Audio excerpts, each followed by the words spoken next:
اللہ اکبر، تیری تک کے ادامہ میں مرید ہو گئے۔ اس بوڑھی عورت کا قصہ بھی آپ نہیں بھول سکتے، جو گھر کا سامان باندھ کے اپنے دروازے پہ بیٹھی ہوئی تھی، اور اس نے سنا تھا مکے میں ایک جادوگر آیا ہے جسے ملتا ہے اس کا دین چھین لیتا ہے، کہیں ایسا نہ ہو کہ کہیں اس سے ملاقات ہو جائے اور وہ دین ہی میرا چھین لے، مجھے شہر چھوڑ دینا چاہیے۔ گھر کے تھڑے کے اوپر سامان باندھ کے بیٹھی ہے، حضور بھی گزرے، اس نے دیکھا تو کہا بھتیجے یہ سامان میرے سر پہ رکھ دے۔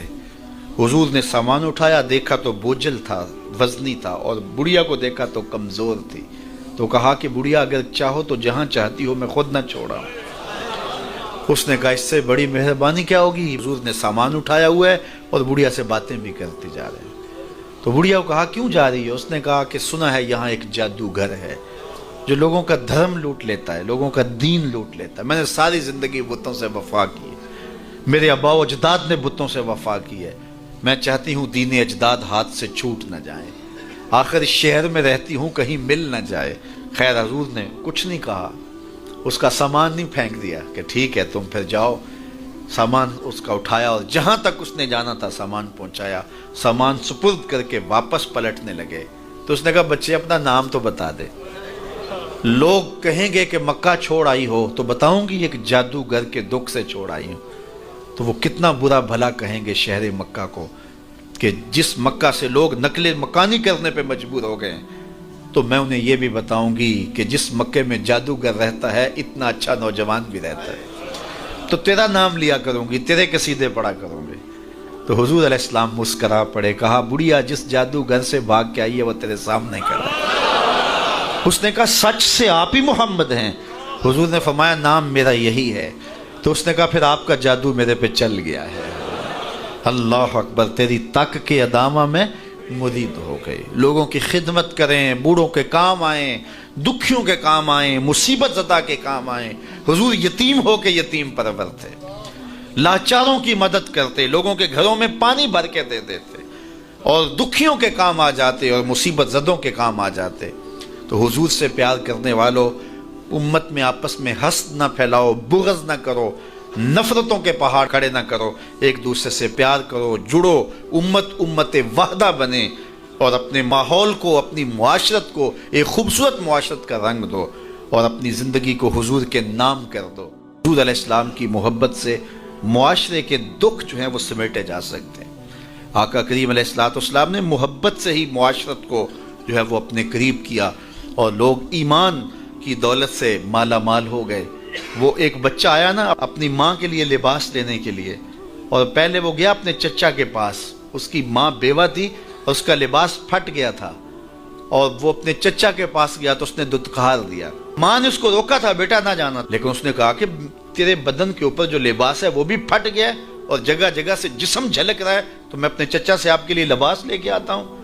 پھر جو رویہ اس نے اختیار کیا تو واپس روتا ہوا آ رہا تھا، تو کسی نے راستے نے پوچھا کہ کیا ماجرا ہوا؟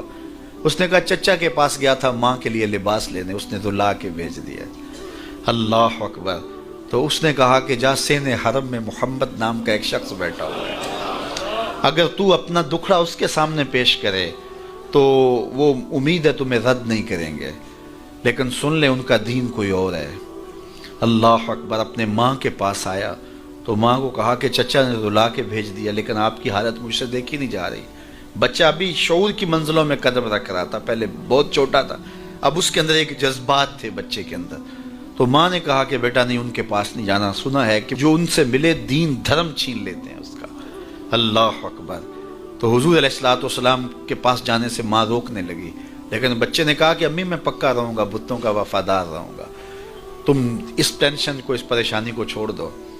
اور حضور کی خدمت میں حاضر ہوا۔ حضور صحن حرم میں چادر اوڑے بیٹھے ہوئے تھے، اور جا کے کہنے لگا میں پہلے بات آپ سے کر لیتا ہوں، آپ کا دین میں نے قبول نہیں کرنا۔ حضور مسکرا کے بولے بیٹا بتاؤ کس لیے آئے ہو؟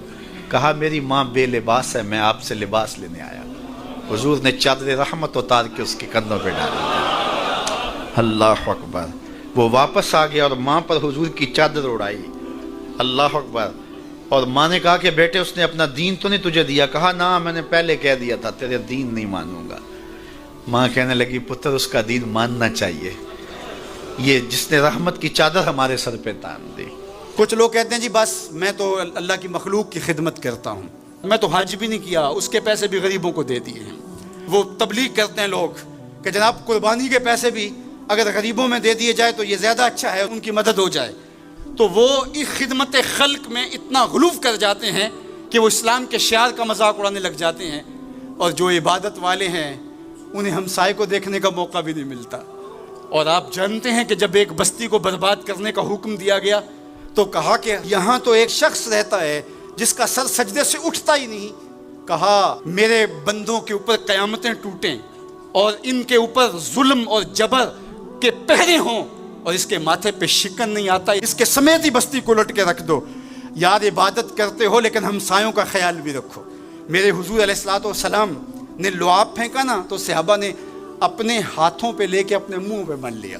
آپ نے عشق اور محبت کی لوک داستانیں بڑی سنی ہوں گی، لوگوں نے نہریں بھی کھودی، لوگوں نے محبوبوں کے لیے کیا کچھ نہیں کیا، لیکن آج تک آپ کو ایسا نہیں ملا ہوگا کسی محب نے محبوب کا لعاب بھی چاٹا ہو۔ کائنات میں یہ انوکھا باب ہے۔